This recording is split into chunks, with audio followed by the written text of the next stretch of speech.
could turn around and see what is right behind you on the screen. We have board members, you can turn around to look at the screen.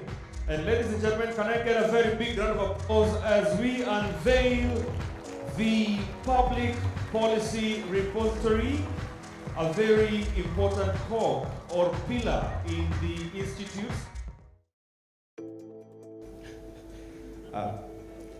Ms. Betty Maina, the Cabinet Secretary in the Ministry of Industrialization, Trade and Enterprise Development. Mr. Eric Wafukho, the Chief Administrative Secretary in the Ministry of the National Treasury and Planning. Saitoti Torome, the Principal Secretary in the State Department of Planning, and here represented by Catherine Mwoki, and thanks for pronouncing my name properly, Economic Planning Secretary.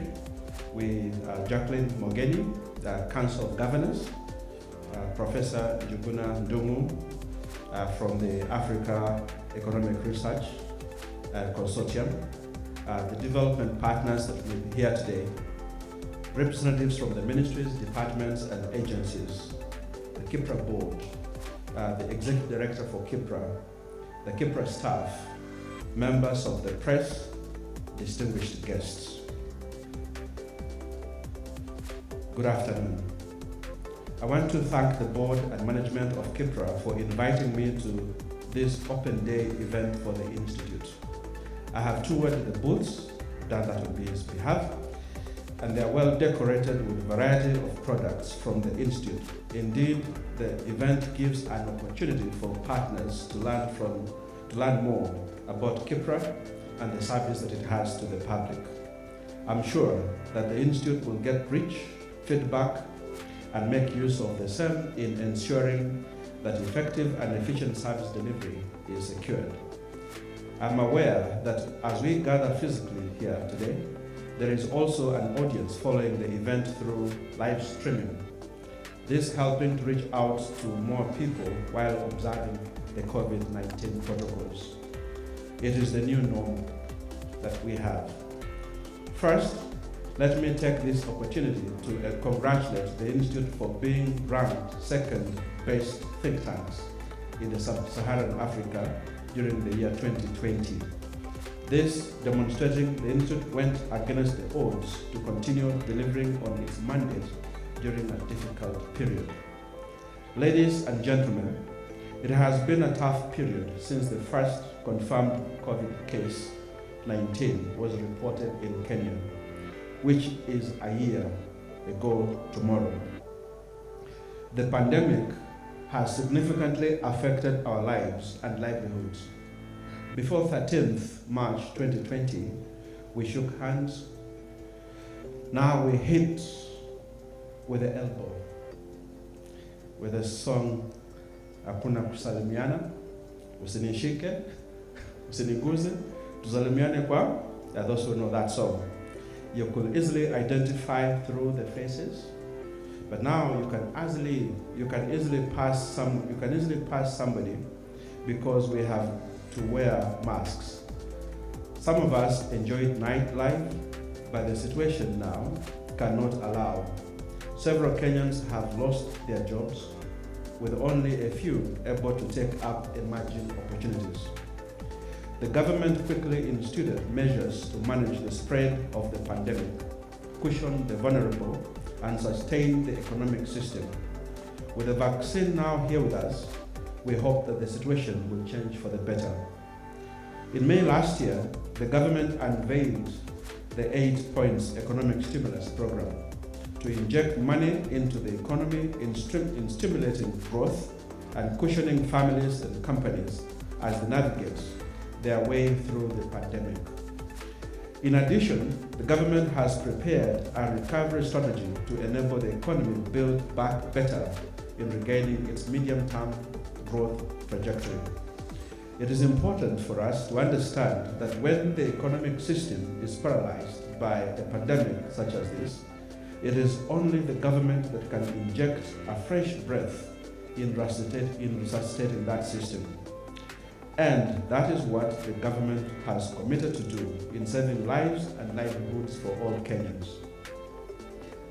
This comes with significant physical pressure, especially when the revenue collections are lagging behind with slowed economic activity. I am happy to say that the support we have received from development partners has played a major role in ensuring that government is able to meet its obligations, albeit with necessary increasing debt level. In the period, the government has relied entirely on concessional debts, which has very small servicing burden. This notwithstanding, I want to assure you that the government is carefully monitoring the situation in ensuring a sustainable debt level is maintained. Ladies and gentlemen, my ministry has as one of its key mandates on economic policy and planning. With this mandate, the ministry prepares plans and programs to implement development agenda. As you are aware, good policy and planning requires objective evidence to guide thought processes. Under the public sector reform agenda, strengthening the public policy process is a priority by making it evidence-based. This gives you a quick trace on the origin and mandate of KIPPRA. KIPPRA was born of the long-range planning unit in the ministry and therefore remains critical in providing policy advice and planning and policy process. The Institute was involved in the crafting of the Kenya Vision 2030 blueprint, which was launched in June 2008. Before then, the Institute participated in putting together the economic recovery strategy for wealth and employment creation, which inspired the long-term development blueprint. In the recent past, the Institute supported the National Treasury in putting together the Cost of Hunger in Africa, Kenya Country Report, which we launched early last year before the COVID-19 struck. In addition, under the Child-Sensitive Planning and Budgeting, which is supported by UNICEF, the Institute prepared 47 policy briefs that were launched and disseminated before the end of the year. Further, the Institute is a member of Macro Working Group as well as the MTF budgeting process. Through KIPPRA Treasury Macro Model, which was developed collaboratively, the Institute provides forecasts on the medium-term performance of the economy, and the list goes on. As a think tank of the Government of Kenya, the Institute does not work with the parent ministry alone.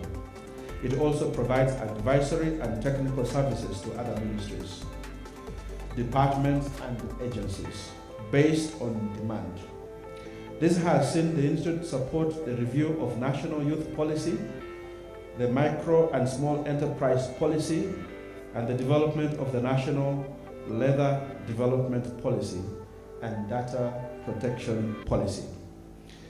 The Institute also supports the county governments by building their capacity in public policy making process. Ladies and gentlemen, the government is focused on preparing the youth for the labor market and enhancing their productivity. It is for this reason that I want to appreciate the focus of the KIPPRA Capacity Building Program. For example, the Young Professionals Program that builds capacity for those at the early stage of their career. The young professionals who go through the program and get back to the ministries make a difference in strengthening the policy process. The KIPPRA Mentorship Program is also an innovative program. The focus on the university students helps to open their eyes to the policy framework, development agenda, and the initiatives that the government has for the youth. Such of alumni of these programs, understandably, are with us here today. It is also striking that these programs tap expertise in other government agencies. This creates a good synergy in working together for a common goal and needs to be encouraged more. Further, I wish to underscore that the Kenya government's commitment to deliver on its development agenda despite prevailing socio-economic circumstances facing our country. The KIPPRA is currently preparing its annual flagship report, the Kenya Economic Report, which is able to synthesize emerging policy issues.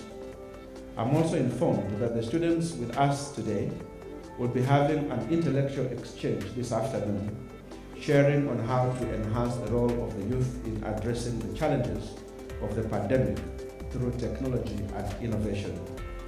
As you recall, when the pandemic struck, we saw youth bring out their best with innovations. I therefore look forward to harvesting innovative ideas.